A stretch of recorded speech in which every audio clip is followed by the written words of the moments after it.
Hi, my name is Justine. I'm at Glendale University and I'm the programme leader for the BSc Mental Health and Wellbeing.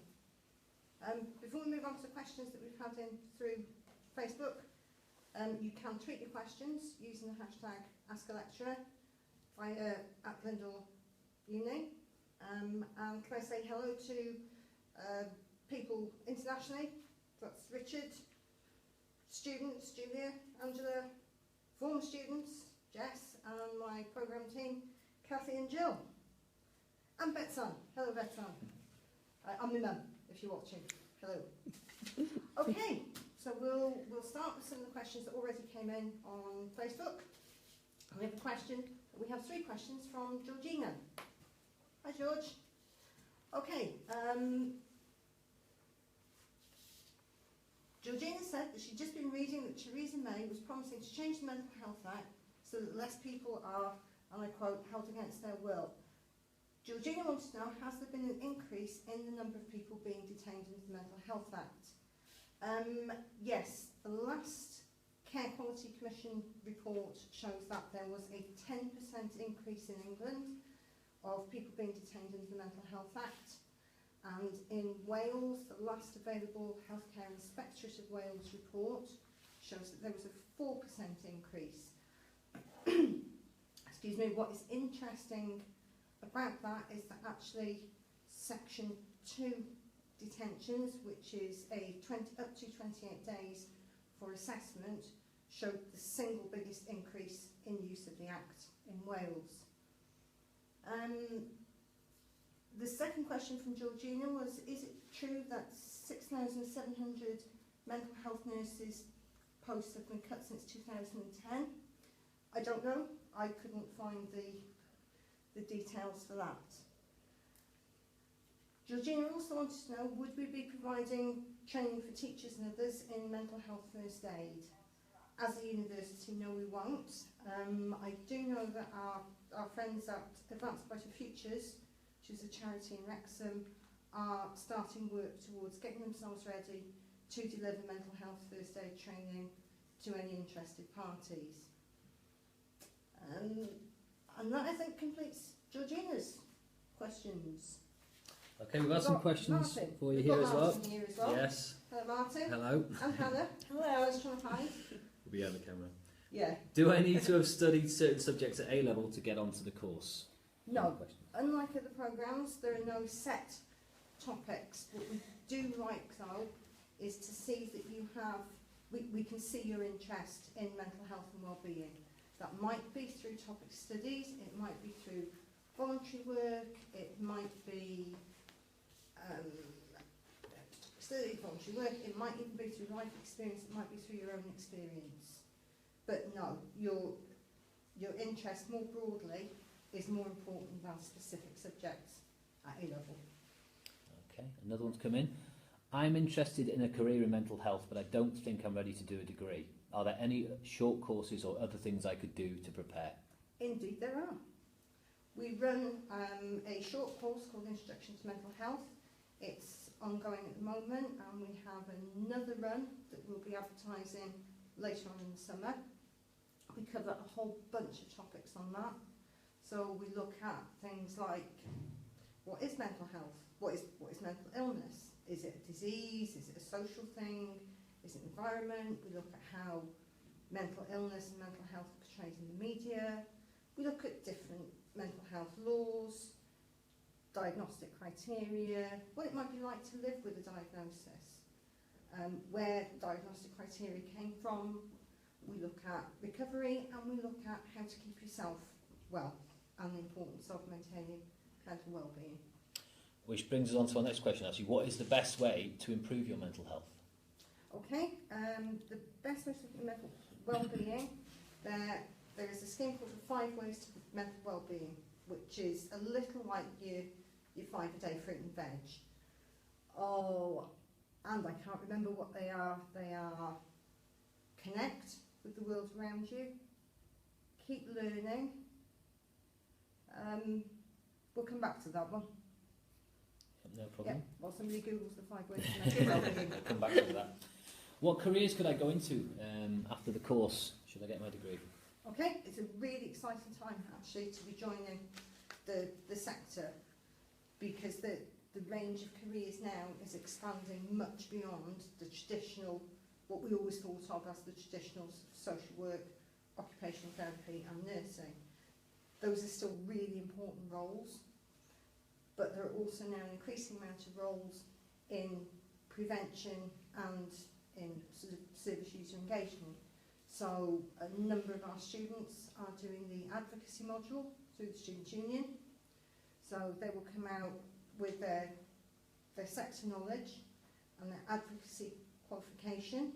They would be able to work as advocates for carers, independent mental health advocates, independent mental capacity advocates. Some of our students applied for jobs in the prison as programme delivery practitioners.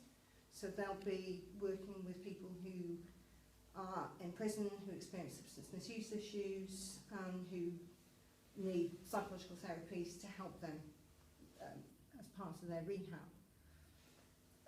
Health improvement practitioners, so people who work with either individuals or specific communities to help the mental well-being of that population group. The Alzheimer's Society also have a number of paid roles. There are graduate schemes with large charities, there are NHS graduate schemes, local authorities also run graduate schemes. So there's a whole range of different mental health careers. Brilliant. We've had a few messages on Facebook. Andrew Parry asks, he says he's very interested in doing one of our mental health courses. Could we send him some details, please? Which I'm sure we can after this is finished. Look forward to seeing him. Yeah. And Heather's got a question here. What personal qualities would I need to become a mental health practitioner? Okay. Any things people look out for? Yeah, there is a Department of Health guidance called the 10 Essential Shared Capabilities, and that talks about things like respecting diversity. So you'll need empathy, you need to be non-judgmental, you need to recognise people's diverse interests, backgrounds, abilities. You need to be personally resilient. And I think, those things are the basic: compassion, empathy, and a non-judgmental approach. Really important. Okay. Thanks for your question. Thank you. Another question here. I have a full-time job. Can I work while I study? Is it quite flexible? Okay. The course is designed to be family friendly. You might need some buy-in from your employer to maybe change or reduce your hours.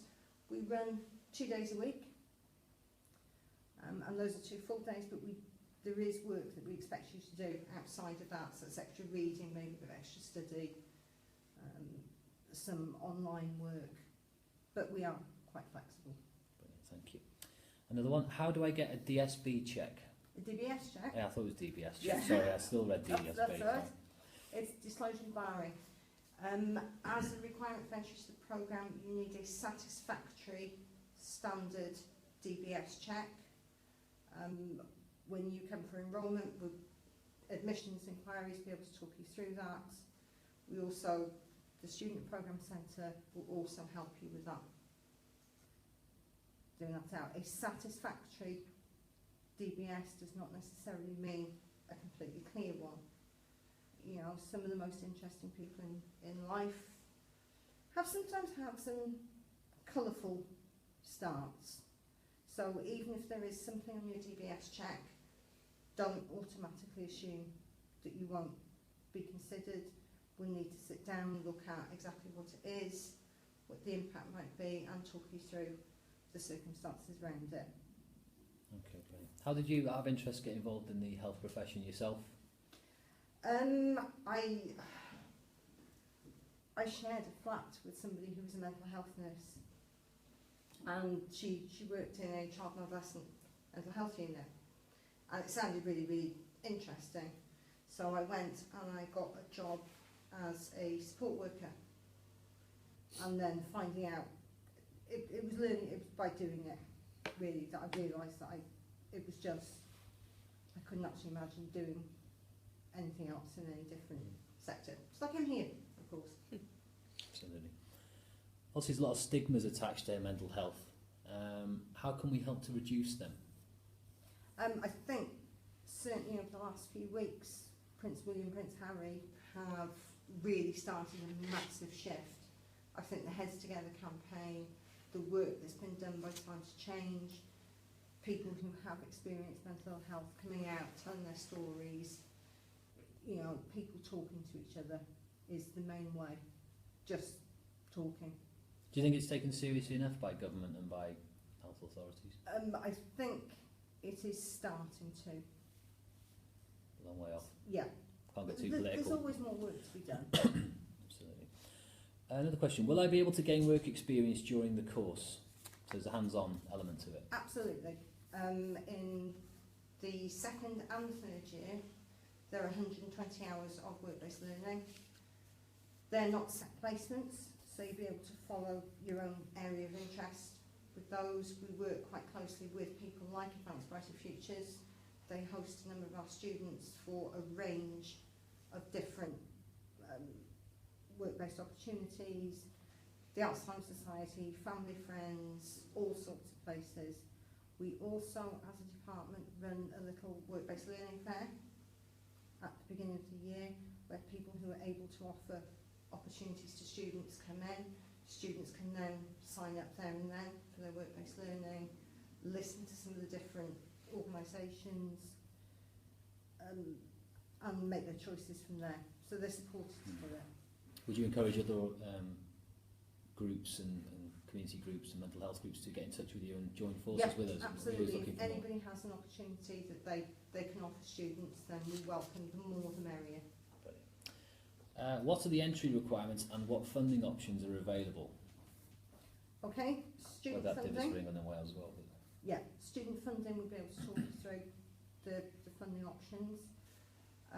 The basic criteria is 112 UCAS points for the mental health degree, but we also have a 2-year diploma of higher education in contemporary health studies, which covers health and mental health, which is 64 UCAS points.